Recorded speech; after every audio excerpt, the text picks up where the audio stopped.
Memórias. Ô João, eu vou precisar, eu vou começar o programa, eu vou como se fosse pronto aqui, viu? Vai. Então, Fabrício, que programa que é aqui hoje? Programa? Ó a luz, hein? Ó, cuidado com a luz agora. 142, né? Hã? 142, né? É, 143 agora. Essa é a sua câmera. Mas você pode olhar para mim também. E do nosso partido foram três candidatos. E o candidato do MDB, PMDB, que era o Valdemar De Santis, estava voltando com tudo. Tanto é que o De Santis derrotou os três. Mas é aquele tal negócio, a vontade de mudar. E o De Santis foi eleito, nós não fomos eleitos. E tínhamos um bom programa, tínhamos bons candidatos, mas não saímos vitoriosos. Não. O Gaeta participou da política até morrer, foi secretário, mas eu não participei, não. Lembro, o Polé sempre foi sério. Ele falava de um monte de reivindicação, uma coqueluche dele pela Vila Xavier, isso, aquilo e tal, né? O Polé foi um político sério. Até, dando uma olhada agora no jornal, eu vi uma entrevista dele com o Chediek. Ele entrevistando o Chediek, né? Aí eu vi o Polé entrevistador. Mas ele era um político sério, ele fiscalizava os que não eram sérios, e isso aí sempre tem um preço, né? Ou você entra na onda, ou, né, você sofre consequências. Entre ser vereador e ficar no jornal sortando foguete, correndo atrás da vareta, escreve, vai entregar. É uma loucura, né? O Polésio era uma loucura. Não, se você pegar fotografias antigas de Araraquara, até tem um álbum aí, você vê lá o Polésio com o microfone dele, tem um que ele está barbudo, tem lá, ele estava, até quando houve corrida de carro em Araraquara, está lá o Polésio com uns 25, 26 anos. Ele era um apaixonado pelo que fazia. Às vezes nós conversávamos, quando ele está meio saturado aqui de jornal, ele dava uma chegada lá no meu serviço, no cartório. A nossa conversa era de 1 hora, 2 horas por ali, né? E às vezes saía, nós filosofávamos, falava, por exemplo, eu vou escrever uma crônica sobre a noite. Aí ele fala, o que você acha da noite? É melhor que o dia? Eu falei, não, a noite é melhor que o dia. Mas por quê? Aí a gente ficava, aí eu sentava no computador e saía uma crônica. Inclusive, essa crônica está no livro, A Noite, que eu digo que a noite é realidade e o dia é mentira. Que à noite o juiz tira a toga, o advogado tira a beca, o soldado tira a farda, o árbitro tira o apito, é todo mundo desnudo, como são. De dia é o fingimento, a máscara. Ele fala, mas você vai escrever? Eu falei, não, é pensamento meu, eu escrevo o que eu quiser. E das nossas conversas saíam muitas crônicas. E eu achava engraçado que eu tenho umas crônicas no meu livro que eu releio e falo, nossa, eu estava louco quando escrevi isso aqui. Tem uma crônica que eu escrevo que você se apaixonou por uma rã, caramba, eu estava louco. E o Polésio lia. Ah, gostei. Ele nunca falou, não, essa eu não vou publicar. Nunca. O Polésio é um amigão que deixou saudade. O Luiz outro dia falou para mim, eu falei, Luiz, você sabe o que acontece? Eu acho que acontece com todos os escritores. Quando eu escrevi um livro meu de direito, sobre o registro público, você vai escrevendo, aí fica aquele negócio. Se você for ouvir alguém, você não publica. Se você for ouvir, não aguenta. Ouvir opinião, então tem que pegar esse livro meu, Vendedor de Camomila, que eu explico na primeira crônica por que vendedor de camomila, eu fiz assim, fui vendo as crônicas, essa sim, essa não, essa sim, essa não, essa sim, essa não, peguei 99 e pus no livro. Aí todo mundo fala, mas por que 99? Porque eu gosto do número, não tem nada, não tenho que dar satisfação para ninguém. Entende? E o Polese, quem escreve, é um detalhe, quem escreve para ser lido. Escreve para ser lido. O primeiro que lia era o Polese. O primeiro que lia. Eu acabava de escrever, Jornal do Araraquara. Polese, leia, vê se dá para publicar. Aí ele retornava. Não, fazia comentários e tal. Muitas crônicas de ficção, ele perguntava quem eram os personagens, porque ele acreditava que havia personagens na história. Tal. Mas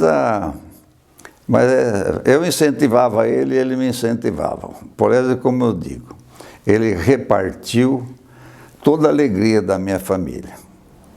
Quando eu recebi uma homenagem da Câmara Municipal, a década de 70, por exemplo, filmou com a maquininha lá. Hoje meu filho passou em DVD, tá? Sem pedir. Começou filmando a minha casa. Depois foi lá para o fórum, foi para a Câmara e tal, né? E quando minha filha também tomou posse como desembargadora, ele estava lá, aqui e tal. Eu acho que amigo é isso. Amigo é isso. Amigo é aquele que festeja a sua felicidade. Não é aquele fuinha que te visita, que vai te encher a paciência em casa, ou bisbilhotar a tua vida.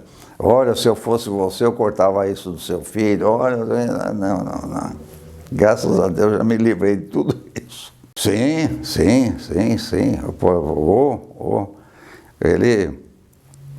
Ele exagerava, né? Exagerava.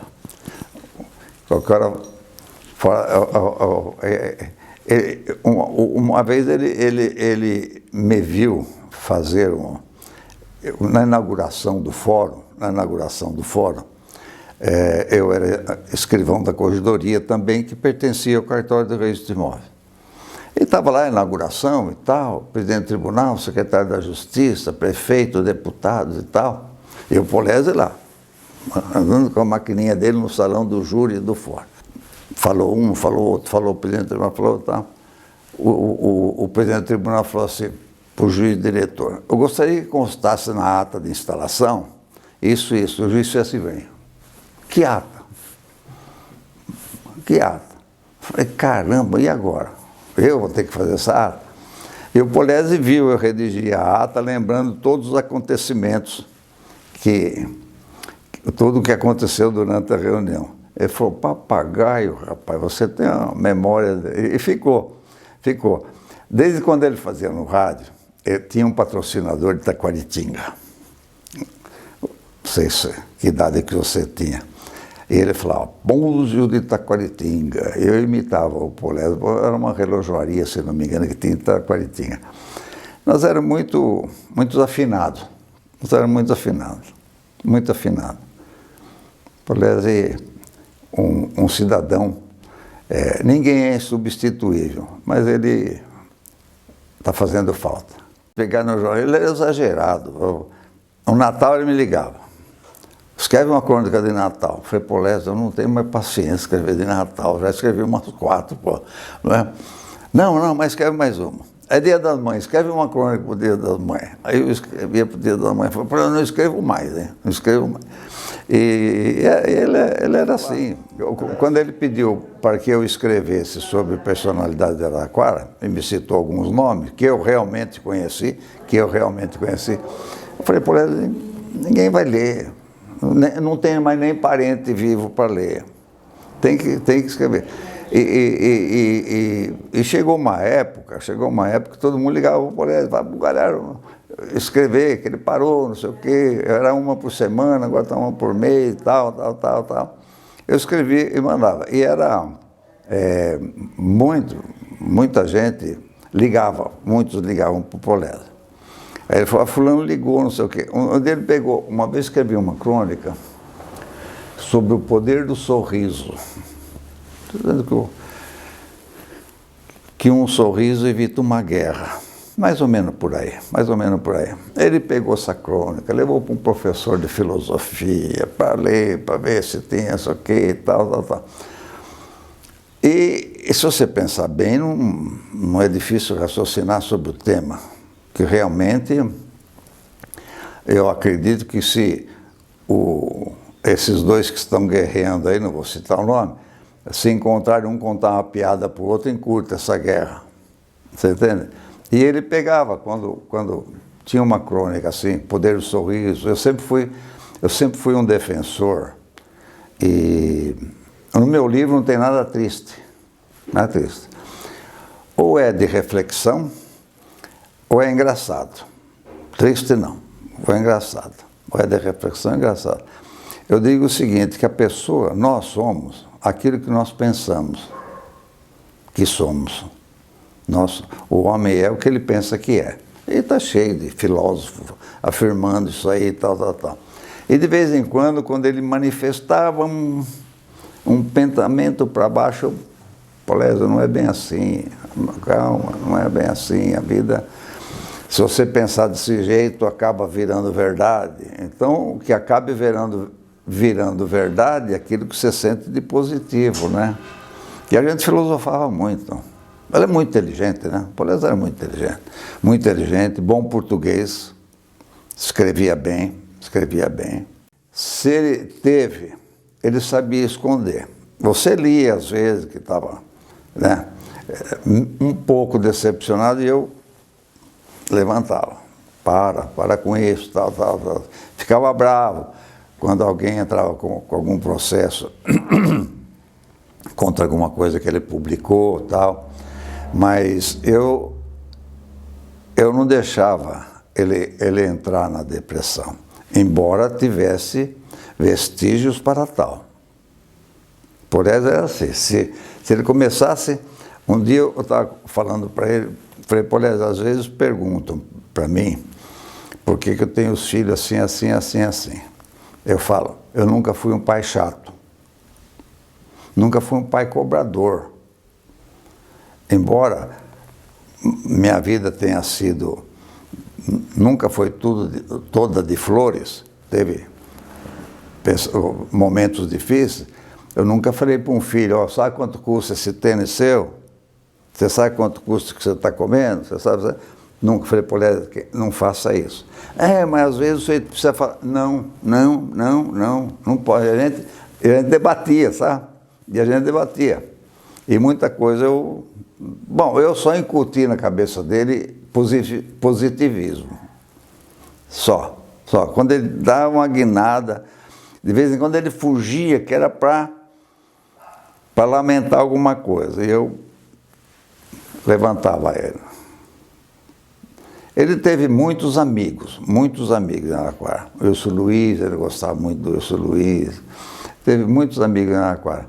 Mas de conversar assim, não sei se teve outro igual a nossa amizade.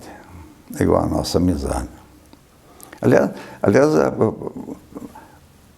hoje ele estaria com 77, 76. Fazer 77. Eu e toda a família só tem lembranças boas do Polésio. E agradecimentos. Ele era exageradamente meu amigo. E eu também. Joãozinho. Ô, João, você tem razão mesmo. A nossa entrevista é sempre uma bagunça, mas muito boa. Mas gostei de ouvir, tá falando pra ele aí.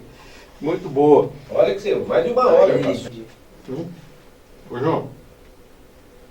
Vai, my brother. Eu queria que você tivesse sempre a bênção de Deus. Você é um cara abençoado e um cara... E aí dele, se não abençoar. Muito generoso.